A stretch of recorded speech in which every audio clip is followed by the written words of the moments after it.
How to fix a specified logon session does not exist, task scheduler error.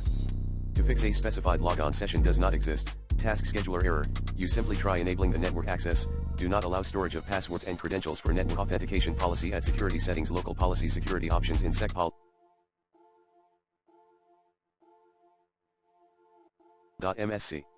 Local security policy editor.